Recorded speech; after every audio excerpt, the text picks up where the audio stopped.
بیوی کے ماتھے پر زبان پھیرنے سے شوہر کو چھاتی کا کینسر نہیں ہوتا ہے۔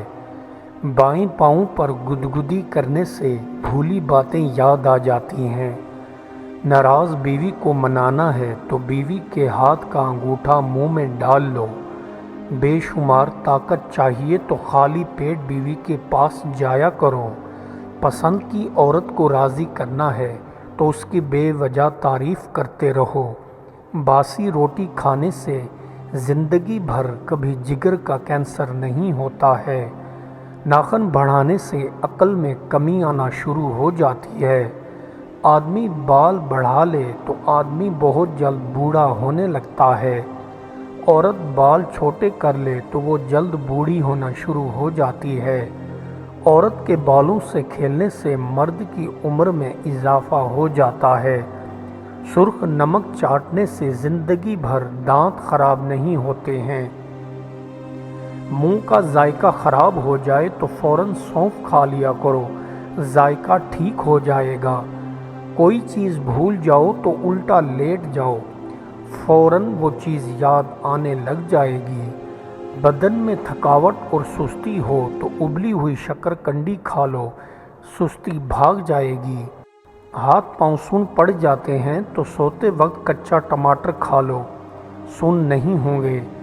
توتلی عورت سے شادی کا یہ فائدہ ہے کہ طاقت میں کبھی کمی نہیں آتی ہے۔ معذور عورت سے شادی کا ایک فائدہ ہے، شوہر جلد دولت مند بن جاتا ہے۔ الٹا سونے سے مرد کے رزق میں بہت حد تک کمی کر دی جاتی ہے۔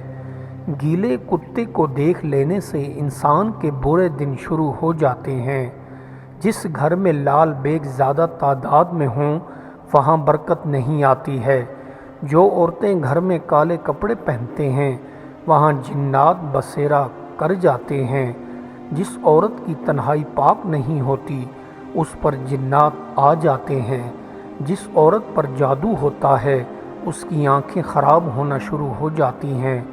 الو نظر آ جائے تو سمجھ جاؤ تمہارے برے دن آنے والے ہیں۔ سونے سے پہلے ادرک کو چاٹنے سے زندگی بھر دل کا دورہ نہیں پڑتا ہے۔ کوئی نیک آدمی مل جائے تو اسے اچھے نام سے پکارو، کبھی برے نام سے مت پکارو اور اس سے عزت سے پیش آؤ، بے شک اس میں تمہاری بھلائی اور عزت پوشیدہ ہے۔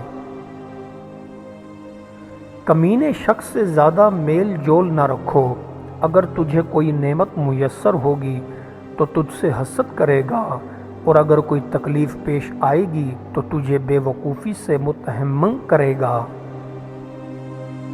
سب سے بڑی نعمت صحت ہے اور خوشحالی ہے۔ اچھی صحت اور خوشحالی کے وقت ہمیشہ اللہ کا شکر ادا کرتے رہو۔ دنیا دار جس مقام پر بیزار ہوتا ہے مومن اس مقام پر صبر کرتا ہے، اور مومن جس مقام پر صبر کرتا ہے مقرب اس مقام پر شکر کرتا ہے، کیونکہ یہی مقام وصال حق کا مقام ہے۔ اگر مساجد میں عبادت جاری ہے اور محلہ کی معاشرتی زندگی میں اصلاح کا عمل نہیں پیدا ہوتا، ایسی عبادت قابل غور ہے۔ آنکھ سب کچھ دیکھ سکتی ہے لیکن یہ صرف اپنے آپ کو نہیں دیکھ سکتی۔ خود بینی کے لیے اسے کسی آئینے کی ضرورت ہے، کسی اور کی ضرورت ہے۔ بے شک نقصان اٹھانے والا وہ شخص ہے جس نے عمر کو برباد کیا، اور بلا شبہ قابل رشک وہ شخص ہے جس نے اپنی عمر کو اللہ کی اطاعت میں خرچ کیا۔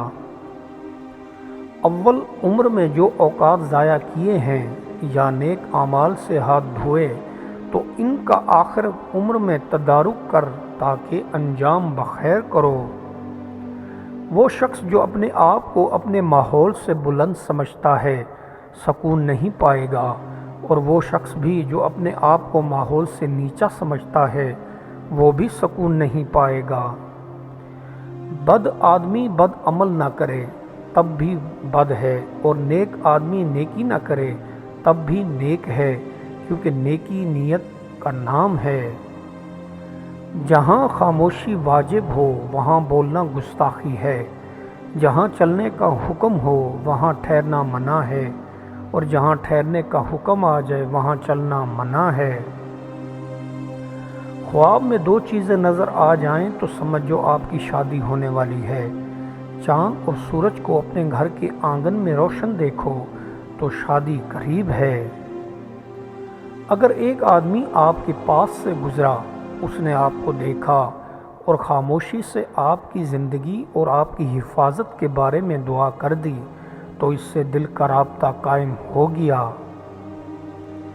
غرور اور گھمنڈ نہ کرو، اس ذات حقیقی و لافانی کا شکر ادا کرتے رہو جس نے تم کو خوش عیشی، فراغ البالی اور خوش الحانی عطا کی ہے۔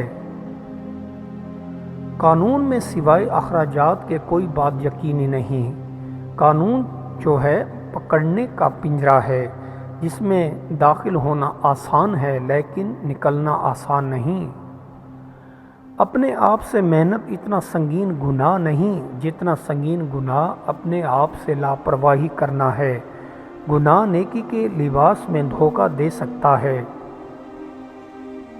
تیرا سب سے اچھا بھائی وہ ہے جو تیری مدد اور غمخواری کے حق میں ہو۔ سب سے اچھا کام وہ ہے جو حق کو ظاہر کر دے اور ظلمت کا چہرہ سامنے لائے۔ بدگو تین آدمیوں کو مجروح کرتا ہے، اول اپنے آپ کو، دوم جس کی برائی کرتا ہے، سوم جس کی برائی سنتا ہے۔ قبل اس سے کہ تیری زبان تجھے ایک لمبی قید میں ڈالے اور تیری جان کو ہلاک کرے، ایسی زبان کو بند رکھ۔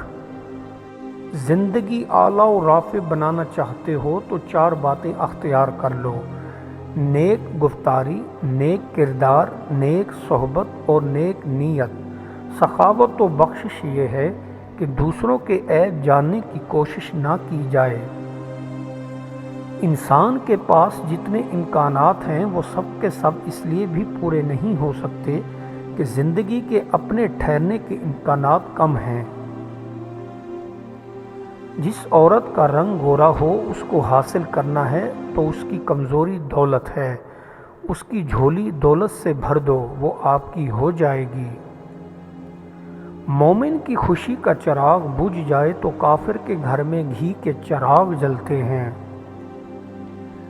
زندگی میں کامیاب ہونا ہے تو اپنی بیوی سے ہمیشہ ایک راز چھپا کے رکھو، اور وہ ہے اپنی دولت اور آدمی کا حساب کتاب۔ دولت چاہتے ہو تو بیوی کے ہاتھ کے ناخن کو اپنے دانتوں سے کاٹ کر پھینک دو، جلد مالا مال ہو جاؤ گے۔ ایفائے عہد اور سچائی دونوں سگے بھائیوں کی مثال ہیں۔ عقل حق کا پیغام رساں اور توفیق خیر رحمت خداوندی کی کنجی ہے۔ یہ زندگی جس میں لوگ کسی کو نہیں مانتے اور اس میں آپ ماننے والے پیدا ہو گئے ہیں تو یہ بھی فیض کی دلیل ہے۔ فانی کی محبت فنا پیدا کر دے گی، باقی کی محبت بقا پیدا کرے گی۔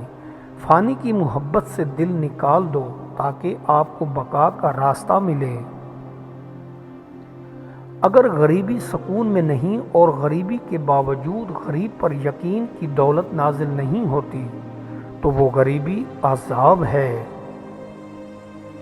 ہمارے ہاں وقت یہ ہے کہ جو علماء صاحبان ہیں وقت کے تقاضوں سے بے خبر ہیں، اور جو لوگ عظیم ہیں وہ احکام شریعت سے غافل نظر آتے ہیں۔ پہاڑوں سے نکلنے والے دریا خود سمندر کے لیے پیاسے ہوتے ہیں، اور یہ کناروں کی پیاس بجھاتے ہوئے اپنے محبوب ساگر سے واصل ہو کر اپنی پیاس بجھاتے ہیں۔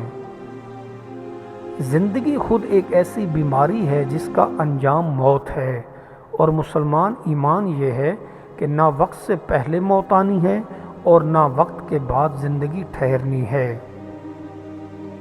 تبلیغ محبت کی ہونی چاہیے، مائل کرنے کی ہونی چاہیے، قائل کرنے کی ہونی چاہیے، لیکن کسی انسان کو گھائل کرنے کی بالکل نہیں ہونی چاہیے۔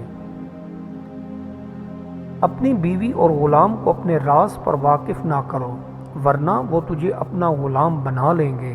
اور شہوت پرستی اور غضب میں حد سے تجاوز نہ کرو، ورنہ یہ دونوں تجھے معیوب بنا دیں گے۔